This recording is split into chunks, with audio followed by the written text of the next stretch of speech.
ओम नमः शिवाय। जिस प्रकार इस ब्रह्मांड का न कोई अंत है और न ही कोई शुरुआत, उसी प्रकार शिव अनादि हैं। संपूर्ण ब्रह्मांड शिव के अंदर समाया हुआ है। आइए श्रवण करते हैं सोमवार व्रत कथा। प्राचीन काल की बात है। एक नगर में एक बहुत धनवान साहूकार रहता था, जिसके घर में धन की कमी नहीं थी, परंतु उसको एक बहुत बड़ा दुख था कि उसके कोई पुत्र नहीं था। वह इसी चिंता में दिन रात लगा रहता था। वह पुत्र की कामना के लिए प्रत्येक सोमवार को शिव जी का व्रत और पूजन किया करता था तथा सायंकाल को शिव मंदिर में जाकर शिव जी के सामने दीपक जलाया करता था। उसके इस भक्ति भाव को देखकर एक समय पार्वती जी ने शिव जी महाराज से कहा कि महाराज, यह साहूकार आपका अनन्य भक्त है और सदैव आपका व्रत और पूजन बड़ी श्रद्धा से करता है। इसकी मनोकामना पूर्ण करनी चाहिए। शिव जी ने कहा, हे पार्वती, यह संसार कर्म क्षेत्र है। जैसे किसान खेत में जैसा बीज बोता है वैसा ही फल काटता है, उसी तरह इस संसार में जैसा कर्म करते हैं वैसा ही फल भोगते हैं।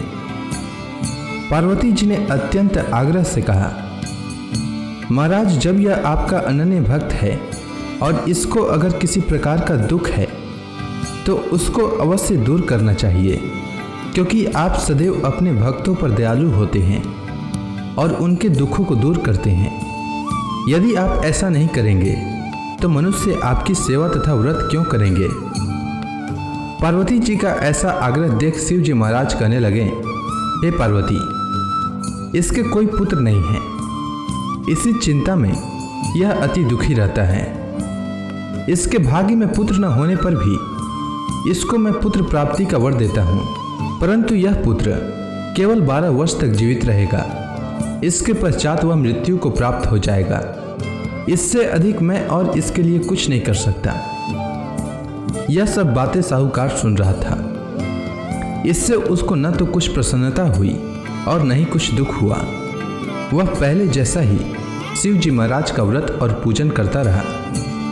कुछ काल व्यतीत हो जाने पर साहूकार की स्त्री गर्भवती हुई और 10वें महीने में उसके गर्भ से अति सुंदर पुत्र की प्राप्ति हुई। साहूकार के घर में बहुत खुशी मनाई गई, परंतु साहूकार ने उसकी केवल 12 वर्ष की आयु जानकर अधिक प्रसन्नता प्रकट न की और न ही किसी को भेद ही बताया। जब वह बालक 11 वर्ष का हो गया तो उस बालक की माता ने उसके पिता से विवाह आदि के लिए कहा, तो वह साहूकार कहने लगा कि अभी मैं इसका विवाह नहीं करूंगा, अपने पुत्र को काशी जी पढ़ने के लिए भेजूंगा। फिर साहूकार ने अपने साले अर्थात बालक के मामा को बुला करके उसको बहुत सा धन देकर कहा, तुम मेरे बालक को काशी जी पढ़ने के लिए ले जाओ और रास्ते में जिस स्थान पर भी जाओ यज्ञ तथा ब्राह्मणों को भोजन कराते जाओ।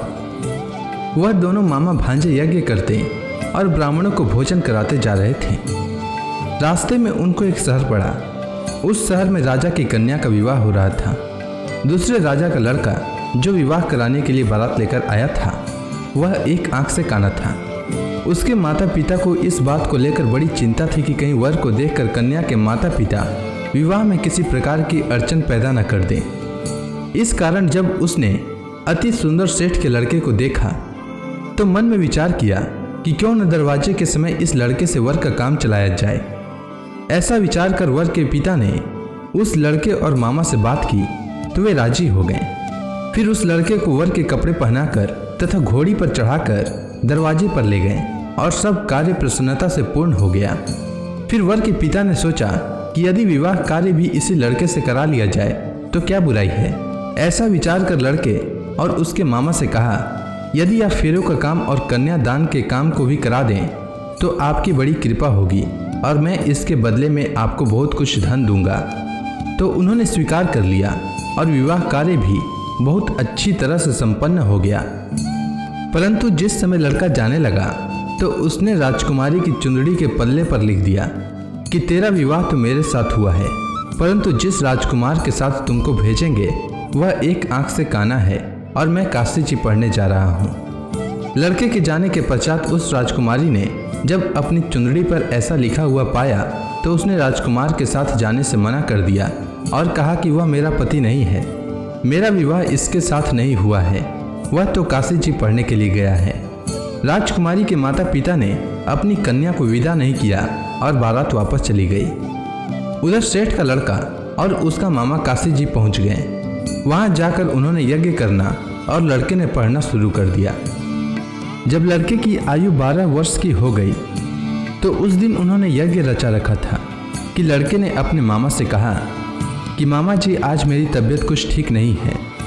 तब मामा ने कहा कि अंदर जाओ और सो जाओ।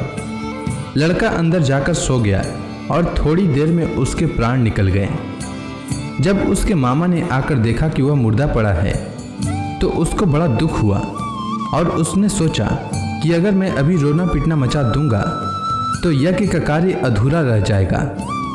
अतः उसने जल्दी से यज्ञ का कार्य समाप्त कर ब्राह्मणों के जाने के बाद रोना पीटना आरंभ किया। संयोगवश उसी समय शिव पार्वती जी उधर से जा रहे थे।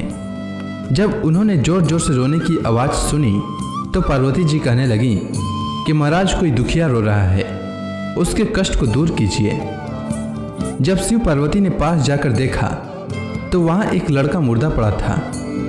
पार्वती जी कहने लगी कि महाराज यह तो उसी सेठ का लड़का है जो आपके वरदान से हुआ था। हे महाराज, इस बालक को और आयु दीजिए, नहीं तो इसके माता पिता तड़प तड़प कर मर जाएंगे। पार्वती जी के बार बार आग्रह करने पर शिव जी ने उसको जीवन वरदान दिया और शिव जी महाराज की कृपा से लड़का जीवित हो गया। शिव जी और पार्वती जी कैलाश पर्वत पर चले गए। तब वह लड़का और मामा उसी प्रकार यज्ञ करते तथा ब्राह्मणों को भोजन कराते हुए अपने घर की ओर चल पड़े। रास्ते में उसी शहर में आए जहां उसका विवाह हुआ था। वहां पर आकर उन्होंने यज्ञ आरंभ कर दिया तो उस लड़के के ससुर ने उसको पहचान लिया और अपने महल में ले जाकर उसकी बड़ी खातिर की। साथ ही बहुत से दास दासियों सहित आदरपूर्वक लड़की और जमाई को विदा किया। जब वह अपने शहर के निकट आए तो मामा ने कहा कि मैं पहले तुम्हारे घर जाकर खबर कर देता हूँ। जब उस लड़के का मामा घर पहुँचा तो लड़के के माता पिता घर की छत पर बैठे थे और यह प्रण कर रखा था कि यदि हमारा पुत्र सकुशल लौट आया तो हम राजी खुशी नीचे आ जाएंगे, नहीं तो छत से गिरकर अपने प्राण खो देंगे। इतने में उस लड़के के मामा ने आकर यह समाचार दिया कि आपका पुत्र आ गया है, तो उनको विश्वास नहीं हुआ। तब उसके मामा ने शपथ पूर्वक कहा कि आपका पुत्र अपनी स्त्री के साथ बहुत सारा धन लेकर आया है। तो सेठ ने आनंद के साथ उसका स्वागत किया और बड़ी प्रसन्नता के साथ रहने लगे। इसी प्रकार से जो कोई भी सोमवार के व्रत को धारण करता है अथवा इस कथा को पढ़ता या सुनता है उसकी समस्त मनोकामनाएं पूर्ण होती है। उम्मीद है आपको सोमवार व्रत की कथा अच्छी लगी होगी।